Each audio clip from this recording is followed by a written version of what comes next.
Falkland Islands are as close to the South Pole as London is to the North Pole, so they are at polar opposite. Still, they are both British, Falkland Islands being a British overseas territory. They are located 400 miles, 650 kilometers, off the southeast coast of South America, and they are made out of about 740 islands. The largest islands are called East Falkland and West Falkland. The capital, Stanley, is on West Falkland. The total landmass of the Falkland Islands is 4,700 square miles, or 12,173 square kilometers, about the size of the US state Connecticut, the Bahamas, or half the size of Wales. The landscape comprises of mountain ranges, flat plains, rugged coastline, sandy beaches and cliffs. The highest point on the islands is Mount Osborne on East Falkland, and its highest peak is 705 meters tall, 2,312 feet. The Falklands have a not so long but rich, interesting history, starting with 1592, when the English navigator John Davis, on the board of the Desire,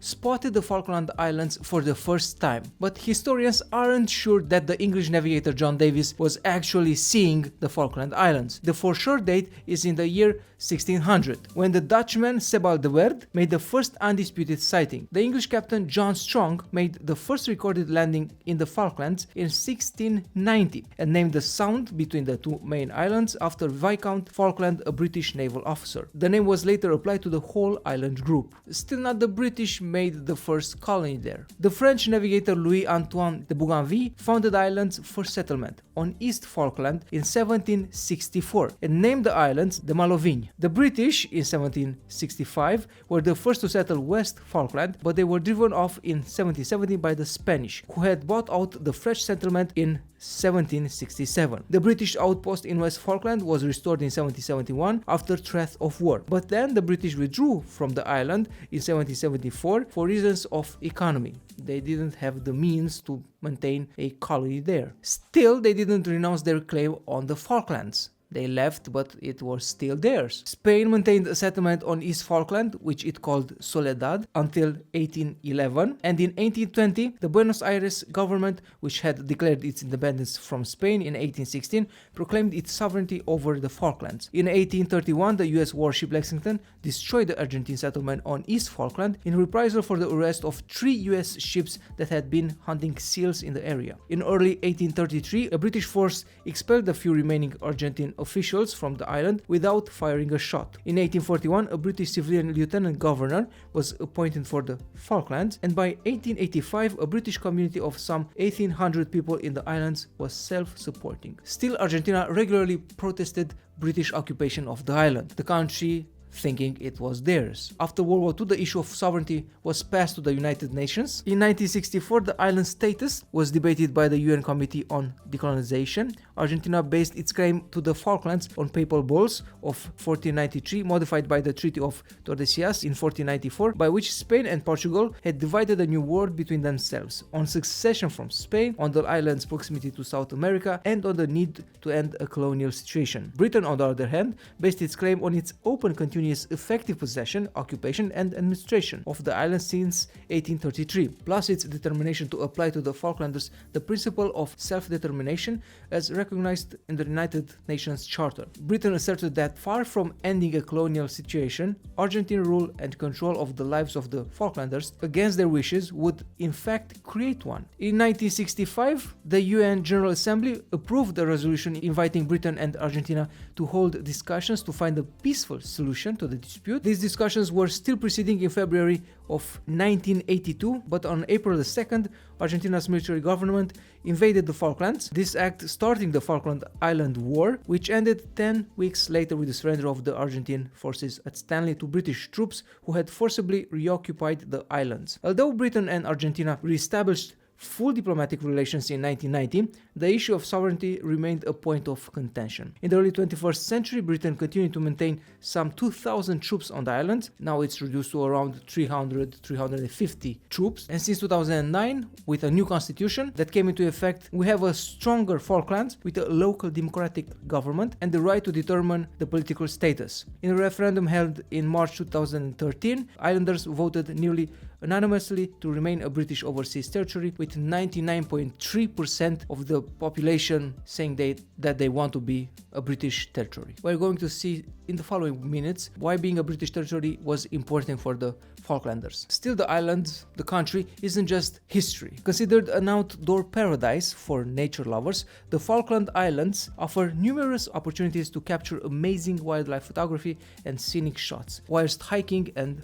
bike riding. In the country, you'll even find a newspaper, the Penguin newspaper, issued every Friday. It covers local and overseas events relating to the Falkland Islands. The paper includes current events, job postings, letters, local sport results, guest columns, and much more. Still, on the island, you won't find many mass-produced things, such as chain stores or chain fast food joints. You'll have to eat locally. The best time to visit is between October and April. At the date of recording, November the 10th, 2021. It is a nice weather, but you can't really travel. Now, seasonal temperature and wildlife viewing are at their peak. The Falklands host thousands of penguins, elephant seals, sea lions, and 65% of the world's black-browed albatross bird population. 90% of Falkland population claim British birth or descent, with 56% of the entire population being born there. Still, the main population on the island is not human. There are over 500,000 of sheep on the island. English is the official language, though there is a small number of Spanish speakers. Many people on the island learn Spanish as their second language, and there's only one town, Stanley. There are 7 pubs on the island. Phone numbers are only 5-digit long. There are no ATMs and just one bank. Also, there are few trees on the island, and the only trees that do exist have been imported. If you do choose to visit the islands, don't go alone. There are still landmines left on the islands after the war of 1982, so be cautious. The economy depends on fishing license fees, tourism, and agriculture. The population ranges from 3,000 people to 3,500 people, 90% of which live in Stanley. If you think about it, many North American high schools have more students than the entire country. Even though the Falkland Islands are an independent overseas territory of the United Kingdom, it's totally independent except from one area: Army. The defense services are provided by Britain. The British military force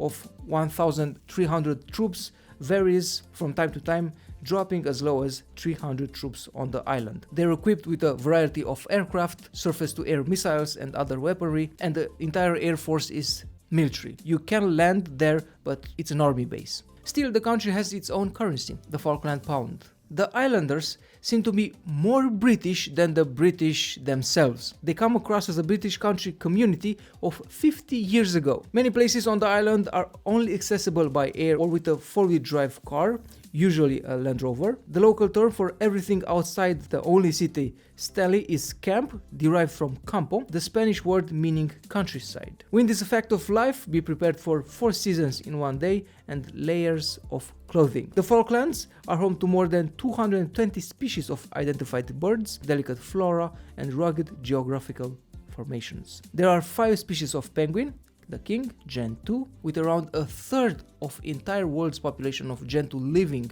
on the islands, rockhopper, macaroni, and Magellan penguin. Volunteer Point is home to the largest king penguin colony in the Falkland Islands and is the most accessible in the world, still by car. 4x4. In total, there are over 500,000 breeding pairs of penguins, and it's said that most of the pictures of penguins you will see were photographed in the Falklands. Going back to the weather is important if you're thinking of visiting. It's strongly affected by the cool South Atlantic Ocean, giving it a narrow annual temperature. Still, the weather is very similar to that in the UK. You have more sunshine hours per year and less rainfall, but the weather during the summer is cooler than in Britain. Summers are from October to March and experience an average of 6.6 hours of sunshine per day and have a mean maximum temperature of 14 degrees. During winter, April to September, the sunshine hours decrease to an average of 3 hours per day and temperature drops to a maximum average of 7 degrees Celsius. Rainfall varies just a bit, 48 millimeters during the winter and 47 during the summer,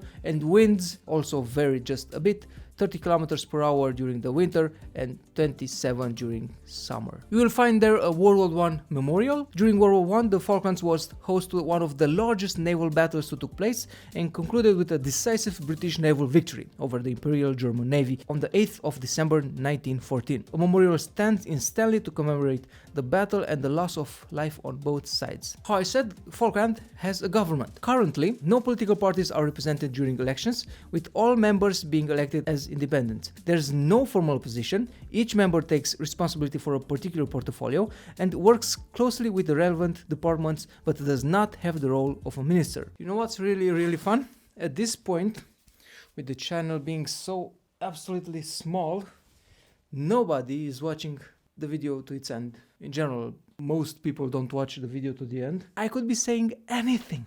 It would be funny if this channel were to ever grow, to watch this in the eyes of a video with, I don't know, 10,000 views. But with 60, I could be saying literally anything. Such as me just getting a new pair of shoes. It wasn't an impulse buy, but I know I'm not going to wear these shoes a lot. They are made with plastic bottles collected from the oceans or that would have been processed and thrown in water. So the government provides the basic services such as education, health, social services, taxation, public works, administration, treasury, and agriculture. They also provide necessary services to the community, which the private sector is currently unable to, such as leisure and sport facilities, aviation, and even utilities. Other departments were established for regulation and monitoring economic activities, such as fisheries and mineral departments. The country's operating budget is of £81 million, and the economy vastly changed since 1982. After the war, they realized they have to branch out. Until that point, they were mainly exporting wool from their many sheep. Now they expanded to agriculture, natural reserve, mining. They are extracting oil and gas, and also tourism was flourishing with the aid of ocean liners, but because of the pandemic, that doesn't really happen anymore. If you've ever visited the country, the island, tell me in the comment section below, how was it? There is a very slim chance that you are a Falklander, but being a Falklander, I think in itself is a talking point. I really like these shoes. So that's it for today with my shoe review and country review. Visit the world. I am Alex, and until next time, beware of the falling apples.